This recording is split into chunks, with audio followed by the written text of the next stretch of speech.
حضرت جابر نے دعوت کی دلائل النبوہ میں، آپ اس روایت کو پڑھیں، حضرت جابر نے حضور کی اور سارے صحابہ کی دعوت کی. جب دعوت کی نا بہت کم تھا، لیکن حضور اپنا لعاب ڈالتے گئے، برکت بڑھتی چلی گئی، برکت بڑھتی چلی گئی. اور دونوں بیٹوں نے آپس میں لڑ کر ایک دوسرے کی جان لے لی، اور دونوں بیٹوں کو سفید چادر ماں نے اڑا کر چھپا دیا ایک کمرے میں کہ میرے نبی کی ضیافت اور مہمان نوازی میں کسی طرح کا حرف اور فرق نہ آنے پائے. بتاؤ، یہ نبی سے عشق نہیں تو اور کیا؟ یہ نبی سے عشق نہیں تو اور کیا ہے؟ آپ شادی کا کارڈ چھپوا دیں، گھر میں موت ہو جائے، شادی کینسل ہو جاتی، آئے مہمان چاہے جتنے مہمان ہو وہ بعد میں آ جائیں گے، آپ کو کوئی فرق نہیں پڑتا کیونکہ گھر میں موت ہو چکی ہے. لیکن دیکھیں حضرت جابر اور ان کی بیوی کے عشق کو ہمارا سلام کہ نبی کو دعوت دے دیا، بچوں کی لاش پڑی ہے لیکن دعوت کو ٹالا نہیں، ضیافت میں فرق نہیں آنے دیا. کہا جابر تیرے بچے کہاں ہیں؟ آنکھیں اشکبار ہو گئی، ماحول نبی بھاپ گئے. میرا نبی نہیں جانے گا تو اور کون جانے گا؟ یہ ریال کھانے والے لوگ جانیں گے جن کا حال برا ہے. ان کا حال تو دنیا میں آپ برا دیکھو گے. اس لیے کہا جاتا ہے اپنے آپ کو بچاؤ، اپنی نسلوں کو بچاؤ، ان کا احترام کرو جن کی نسبتیں عملاً بھی، قولاً بھی، فعلاً بھی، عادتاً بھی، سہواً بھی، عمداً بھی، جان بوجھ کر بھی، بھول چوک کر کے بھی وہ اٹھیں تو ان کے لیے، سوئیں تو ان کے لیے، محفل میں رنگ جمائیں تو ان کے لیے، بیٹھ کر مسکرائیں تو ان کے لیے، فجر میں دوڑ کر مسجد کی طرف جائیں تو ان کے لیے، نمازوں کی پابندی کریں تو ان کے لیے، اپنے چہروں کو رونق دیں تو ان کے لیے، کسی اور کے لیے نہیں. جیو اور مرو تو مدینے والے کے لیے. تو اب دیکھیں، میں عرض یہ کر رہا تھا کہ اپنی نسبتیں حضور سے وابستہ کریں، اپنی نسبتیں حضور سے وابستہ کریں. حضرات محترم،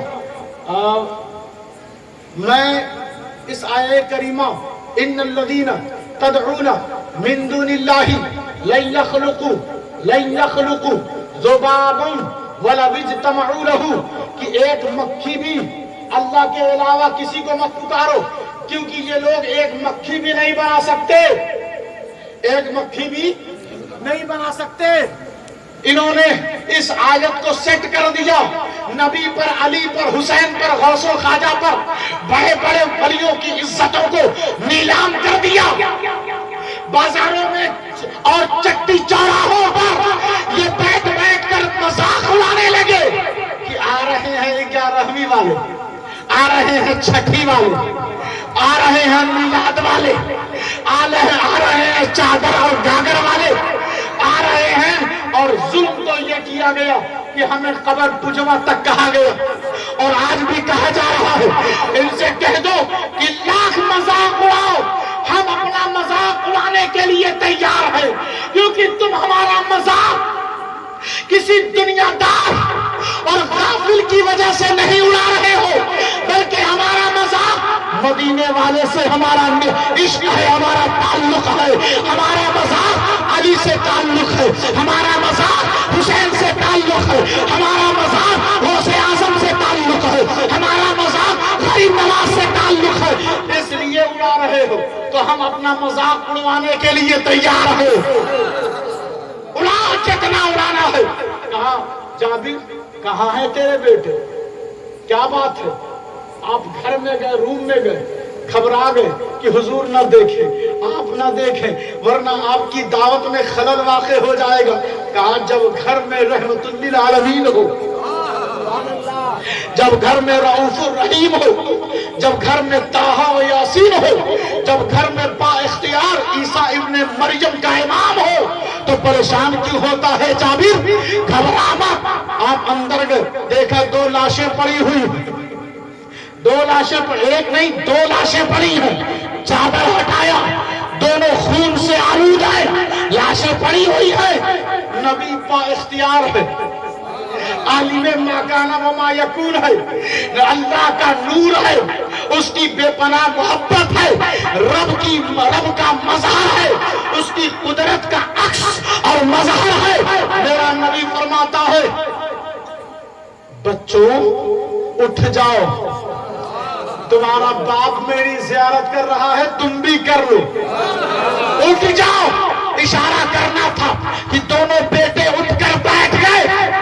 دونوں بیٹے ایک مکھی بھی نہیں بنا سکتے نا، ایک مکھی بھی نہیں بنا سکتے نا، دو مردوں کو زندہ کر دیا، دو مردوں کو زندہ کر دیا۔ ارے بتاؤ یہ شہید کون ہے جو نبی کا کلمہ پڑھیں اور اللہ کے راستے میں گردن کٹوا دیں؟ وہی تو شہید ہے، اور شہید کو قرآن کہتا ہے انہیں مردہ نہ کہو بلکہ یہ زندہ ہے۔ لا تقولوا لمن يقتل في سبيل الله اموات بل احياء، انہیں مردہ مت کہنا، یہ زندہ ہے۔ ارے میرے نبی کے نام نے بہت ساروں کو زندہ کر دیا۔